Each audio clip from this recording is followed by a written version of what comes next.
ألف لام را، تلك آيات الكتاب الحكيم.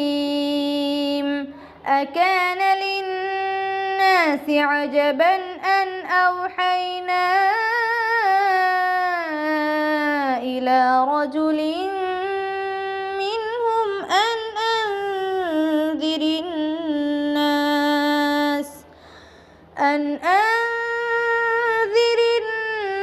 وبشر الذين آمنوا أن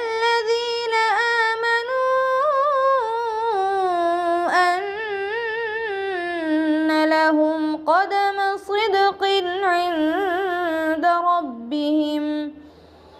قال الكافرون إن هذا لساحر